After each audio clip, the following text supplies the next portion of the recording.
All right, you guys, good morning. Today, you guys are going to create a new folder called Adjustment Layers. You're going to have two different images in there.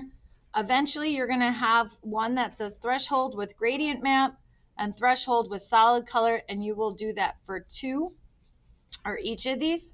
And then you will have free reign to kind of play around and create another file. So eventually, you will have 8 files in your adjustment layers, 2 of which are the original. Okay, so let's get started. I've already opened up my 2 files in Photoshop. I'm going to use this one and this one. Okay, I'm not going to remove the background today. However, for this one, if you bring in a black and white image or a grayscale image, let's make sure it isn't in grayscale mode anymore. So otherwise you won't be able to change the colors. You go to image mode, make sure it's RGB color. Okay, and now you'll be able to change the colors and do whatever it is that you need to do. If it stays grayscale, it's only going to be grayscale. Sorry. All right, that's what grayscale means. So I'm going to start with this one over here. I've already duplicated the layer and unlocked it. And what I'm going to do today is non-destructive editing. What we've been doing so far is destructive editing. All right, as beginners in Photoshop, it's fine, but we're now going to be leveling up. So what we're going to do today is we're going to be going to this level, this little button right here that says create new fill or adjustment layer. You're going to be doing this technique on both of your images. This first one, you're going to go to threshold. Okay, it's going to go black and white. You can play with the properties to make sure that you see as much as your image as possible.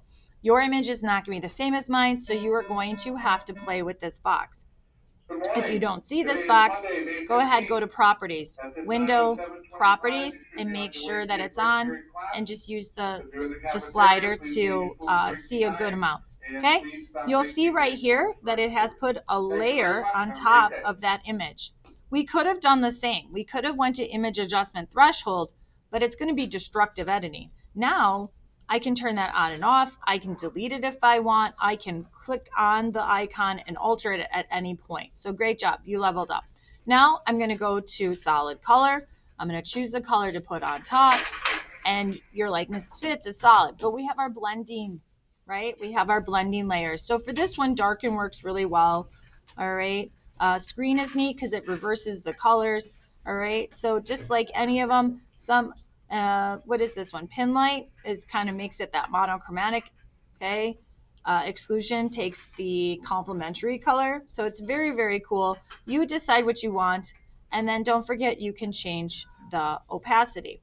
Okay. So we're going to go ahead, file, save. This is going to be threshold with solid color. I already did this today. Solid color, save it. Okay. Save it. And there we go. All right. Now we'll go over here, do the same thing, duplicate layer. All right. I didn't have to unlock that, but I did, which was not very bright. It's fine. All right. So now I'm here, same thing, threshold. Okay. See how you're going to have to play with it just a little bit depending on what you want. What do you want focused? Okay. And I'm going to go to solid color. This one, I'm going to choose red. All right, and I'm going to play around with it. I kind of love the screen on that. Oh, I kind of love that too. Maybe it's a little bit too much. There we go, okay? Same thing, file, save as threshold with solid color 2 because I already have one, and I'm going to go ahead and save it. All right, the great thing is now I can just delete. I'm going to leave my threshold, but I'm going to delete color fill, and I'm going to try, there's a gradient. Gradients are really neat. There's a million gradients already chosen. So you can choose a gradient, and you can go ahead and blend them in, and they do all different types of things. And they're very, very, very cool. Okay, so that's a gradient fill. I'm going to delete that because there's another thing called gradient map. All right, and it does different things. You can see right away it doesn't do as much right now as just using the gradient. So we're just going to do gradient today. All right, but these are all there. So gradient, again, I'm going to choose this one. You can choose reflected, diamond. You can change the angle here.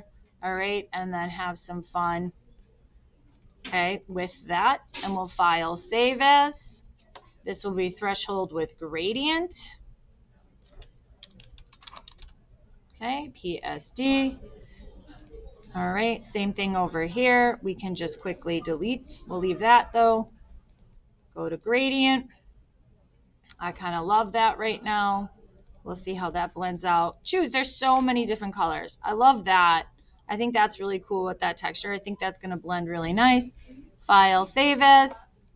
We're going to call this one with gradient 2. All right, and then that's 4 files. Now you guys can have a little fun. You can go ahead and delete any of these, and you can put as many. You can invert, and then you can throw a solid color on top of that. And again, I want you to really have a good time playing around with this, and then save as what you do so you remember it. Okay, so this one would be invert, color fill, and then what happens if you, let's do a pattern. I hate the patterns, but I know you guys are going to find them, so I might as well. Okay, this is coming our way with Rauschenberg later. I don't love that, but if you love it, there you go. Save it, and then do another one. Have fun with it. Okay, delete all these, start all over, and then we'll call these choice. Okay, adjustment. So file, save as, threshold. I like keeping the threshold right now with choice. If you turn it off, then change the name. All right, you will have 8 files in that folder, and then you will create a contact sheet with those 8. All right,